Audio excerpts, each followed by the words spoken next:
اللہ رب العزت نے فرمایا دوسرا آدمی جو مجھے پسند ہے وہ ہے توبہ کرنے والا انسان۔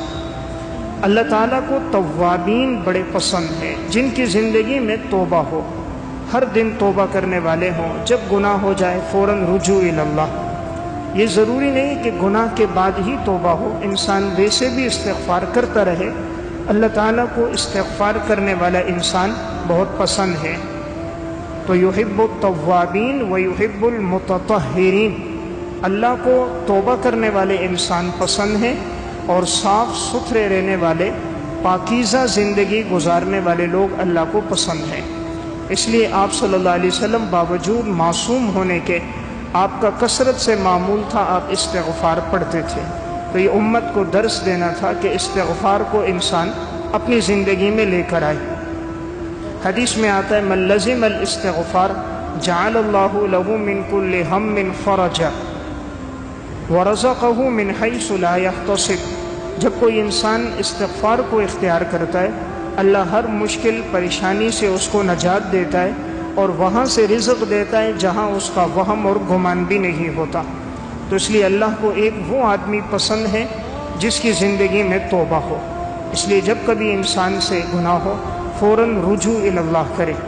اللہ رب العزت آنسوؤں کی بڑی لاج رکھتا ہے، جب ندامت سے آنسو بہہ جائیں اللہ ماضی کے گناہ معاف فرما دیتا ہے۔ امام ابن قدامہ رحمۃ اللہ علیہ نے التوابین میں ایک واقعہ لکھا۔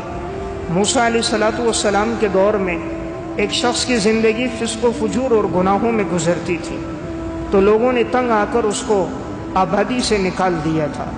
ابھی ایک صحرا میں گیا، اور جب اس کا آخری وقت شروع ہونے لگا، بیماری کے ایام شروع ہوئے، اب اس نے اللہ کی طرف رجوع کیا اور اپنے گناہوں پر تائب ہوا کہ اللہ میری زندگی گناہوں میں گزر گئی، آج میں رجوع کرتا ہوں، مجھے معاف فرما۔ اللہ کے سامنے گڑ گڑایا، اس نے آنسو بہائے۔ اللہ تعالیٰ کو بندے کے ندامت کے آنسو بڑے پسند ہیں۔ اب اسی بیماری کے ایام میں اس کا انتقال ہوا ہے، اور یہ دائیں بائیں دیکھتا اور فرماتا تھا کہ اے اللہ، اگر تو مجھے سزا دے تو تیری بادشاہت میں اضافہ کوئی نہیں، اور مولا کریم اگر تو مجھے معاف کرے تیری سلطنت میں کمی کوئی نہیں۔ اے معاف کرنے والے اللہ، میرے گناہوں کو معاف کر دے۔ اللہ کے سامنے روتے روتے اس نے جان دے دی۔ اللہ تعالیٰ نے موسیٰ علیہ السلام سے فرمایا موسیٰ، ہمارے ایک بندے کا انتقال ہوا ہے فلاں صحرا میں، جاؤ ان کی نماز جنازہ پڑھو اور لوگوں سے بھی کہو اس میں شریک ہو جائیں، جو شریک ہوں گے ہم ان کے گناہوں کو بھی معاف کر دیں گے۔ موسیٰ علیہ السلام نے اعلان کر دیا کہ بھائی سارے لوگ جاؤ، اور ایک اللہ کا بندہ ہے جس کا انتقال ہوا ہے اور اس کے جنازے میں شرکت کرو، گناہوں کی معافی ہے۔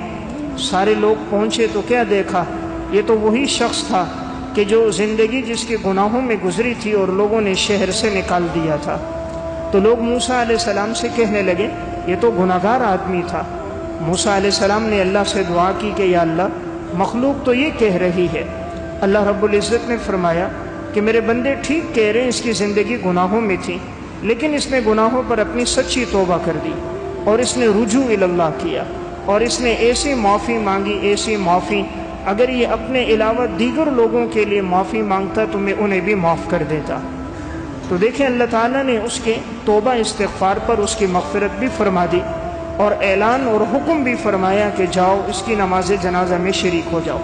تو میں نے عرض کیا دوسرا پسندیدہ انسان اللہ کو جو ایک آدمی محبوب ہے، وہ جس کی زندگی میں توبہ ہو، گناہوں کی طرف رجوع ہو۔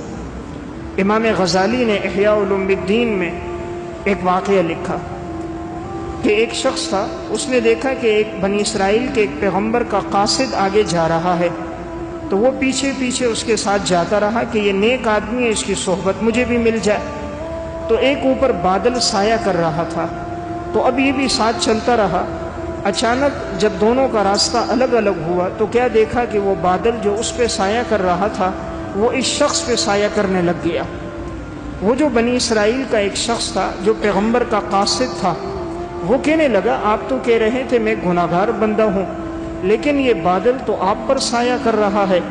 اس نے آگے سے روتے ہوئے کہا زندگی تو گناہوں میں گزری تھی، لیکن آج میں نے گناہوں سے سچی توبہ کی تھی کہ آج کے بعد اللہ کی نافرمانی نہیں کروں گا۔ تو دیکھیں اللہ رب العزت کی طرف سے کتنا اعزاز اور اکرام ہوا کہ رب العالمین نے اس کے لیے دھوپ میں بادل کا انتظام کر دیا۔ تو میں نے عرض کیا دوسرا پسندیدہ آدمی جو اللہ کو پسند ہے، جس کی زندگی میں اپنے گناہوں پر ندامت ہو، رب العالمین ایسے شخص کو پسند کرتا ہے۔